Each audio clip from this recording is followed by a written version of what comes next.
les petits fauteuils. Assis le long du mur dans leurs petits fauteuils, les deux bébés chaussés de bottinettes bleues regardent moutonner des bois de plusieurs lieues où l'automne a déjà tendu ses demi-deuils.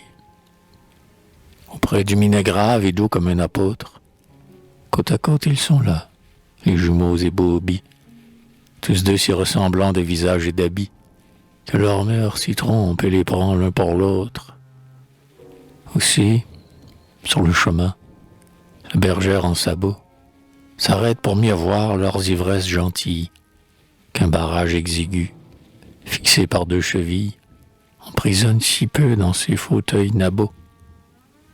Avec l'humidité de la fleur qu'on arrose, leur bouche de 20 mois montre ses dents de lait, ou se ferme en traçant sur leur minois follet un accent circonflexe adorablement rose.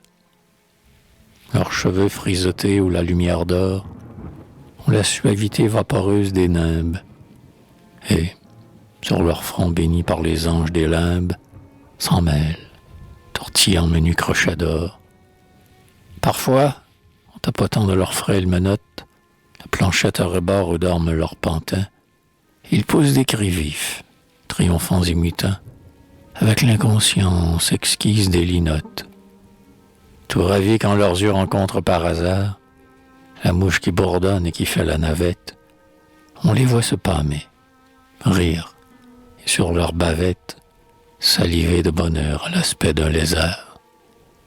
En inclinant vers eux ses clochettes jaspées, le liseron grimpeur du vieux mur sans enduit forme un cadre de rang qui bouge et qui bruit autour de ces lutins en robe de poupée. Tandis que venus des horizons chagrins, le zéphyr lèche à nu leurs coudes à fossettes, l'un s'amuse à pincer ses petites chaussettes, et l'autre, son collier d'ivoire au large grain.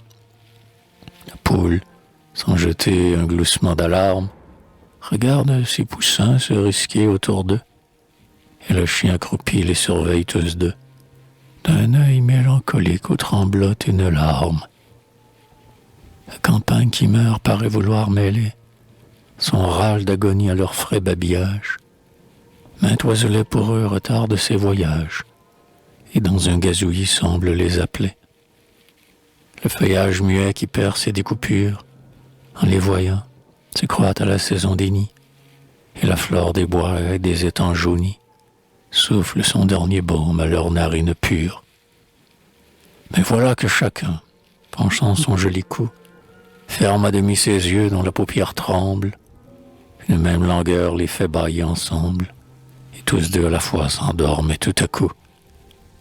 Cependant qu'au-dessus de la terre anxieuse, le soleil se dérobe au fond des cieux plombés, et que le crépuscule, embrumant les bébés, verse à leur doux sommeil sa paix silencieuse.